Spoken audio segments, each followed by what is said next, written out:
बड़े दिनों के बाद देखी श्रीलंकन टीम के चेहरे पर खुशी।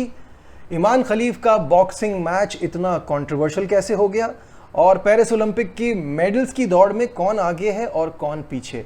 This is Najibul Hasnain, honestly speaking.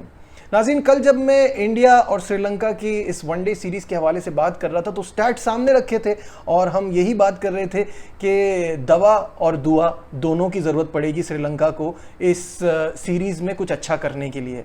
लगता है उनकी दुआएं कबूल हो गई हैं क्योंकि ये टाई मैच किसी जीत से कम नहीं है।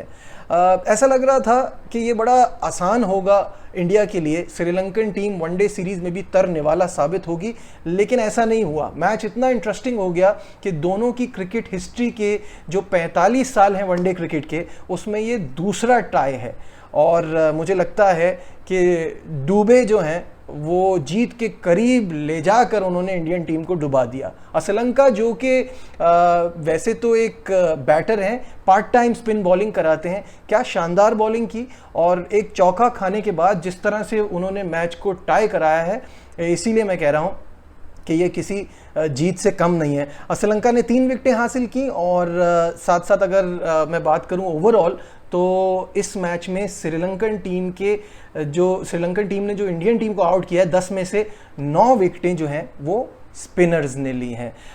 शुरू में ऐसा लग रहा था बड़ा अनइवेंटफुल सा मैच होगा क्योंकि जिस तरह से रोहित शर्मा आके तेज खेल रहे थे, लग रहा था बहुत जल्दी ख़त्म हो जाएगा। बीच में थोड़ा सा बोरिंग सा लगने लगा, लेकिन फिर रेगुलर इंटरवल से जब विकेटें गिरी इंडियन टीम की तो फिर मैच में ज़रा मज़ा आया।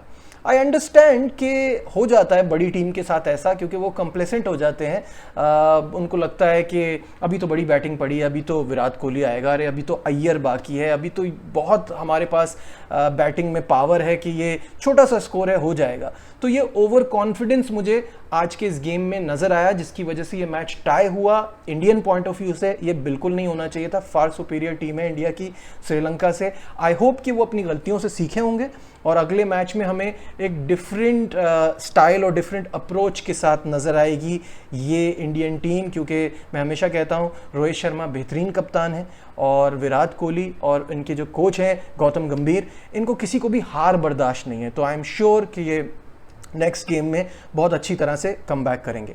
मूविंग ऑन, बात करते हैं उस कंट्रोवर्शियल बॉक्सिंग मैच की जिस पे सबकी नज़रें हैं, सब इसी पे बात कर रहे हैं।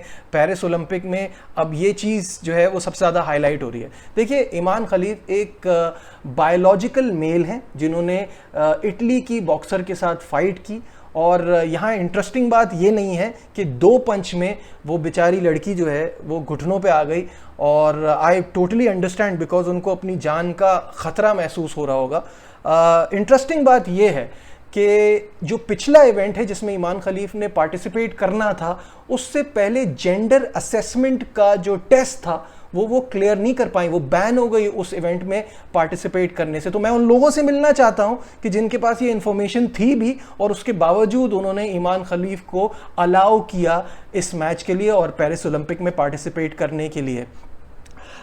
ये एक बड़ी अजीब सी बात है और ऑब्वियसली एक बड़ा ट्रिकी सब्जेक्ट है, क्योंकि एंजेलिना कारिनी जो कि इस मैच में अपोनेंट थी ईमान खलीफ की, 46 सेकंड्स भी लास्ट नहीं कर पाई इस मैच में।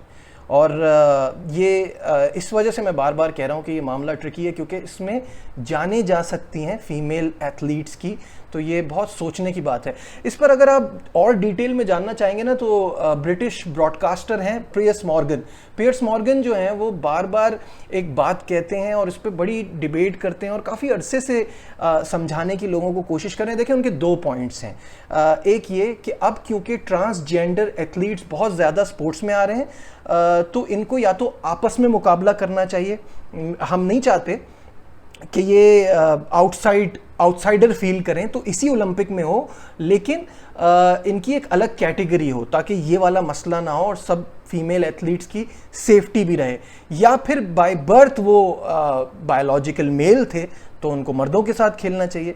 मैं तो इस बात से अग्री करता हूँ, लेकिन I don't want to sound insensitive तो मैं ये चाहूँगा आप लोग भी अपने कमेंट्स दें और मुझे कमेंट्स में बताइए कि आप इस इशू के बारे में क्या सोचते हैं और ट्रांसजेंडर जो फीमेल होती हैं उनको किस तरह से पार्टिसिपेट करना चाहिए और कैसे वो अपने मुल्क की नुमाइंदगी कर सकें और सबके लिए फिर फेयर प्रोसेस हो। खैर फाइनली बढ़ते हैं, पेरिस ओलंपिक के मेडल्स टैली है, कौन आगे है कौन पीछे, उसके हवाले से आपको बता दूं। China is on top width 13 gold 7 silver and 7 bronze medal. USA बिल्कुल पीछे पीछे लगा है, करीब आ रहा है, दूसरे नंबर पे है। पाकिस्तान की जहां तक बात की जाए तो हमारा अभी ये रोना ही ख़त्म नहीं हुआ था कि इतना बड़ा मुल्क है, इतनी बड़ी आबादी है और उसके बावजूद हमारे सिर्फ 7 एथलीट्स जो है वो रिप्रेजेंट कर रहे हैं 24-25 करोड़ लोगों को। तो उसके बाद अब अगली बुरी खबर ये है कि इनमें से 5 की तो छुट्टी हो गई है, वो बाहर हो गए हैं। तो मेडल्स का हमारा आगे भी कोई चांस ऐसा दिख नहीं रहा। इस पे बात करता हूँ मैं बार बार लोगों से कहता हूँ कि ये ना खुशहाल मुल्कों का काम है, स्पोर्ट्स खेलना भी और ओलंपिक में जाना, मेडल लाना। हमारी जो है ना इस वक्त जो इकोनॉमिक क्राइसिस चल रही है, हमारी जो प्रॉब्लम्स चल रही है, इसमें हमारे लिए ये चीज़ें जो है ना बड़ी मुश्किल हो गई हैं। लेकिन इसका काउंटर ये है कि फ़लस्तीन के हाल बड़े ख़राब हैं, वहाँ से 8 एथलीट्स पार्टिसिपेट कर रहे हैं। यूक्रेन में जंग चल रही है, वहाँ 140 एथलीट्स पार्टिसिपेट कर रहे हैं उनके, और जिसमें से वो 1 सिल्वर और 1 ब्रॉन्ज मेडल लेने में कामयाब भी हो गए हैं। तो this is not an excuse, हमें अपनी एक स्पोर्ट्स पॉलिसी बनानी होगी और उसके साथ स्टिक करना होगा। हमें अपने इन प्लेयर्स को, अपने इन एथलीट्स को बैक करना होगा। एक मेडल लाने के लिए हम रॉ टैलेंट पे नहीं जा सकते, आपको हीरे को तराशना पड़ता है। तो वो बहुत ज़्यादा ज़रूरी है कि उस पर बहुत सारा काम हो।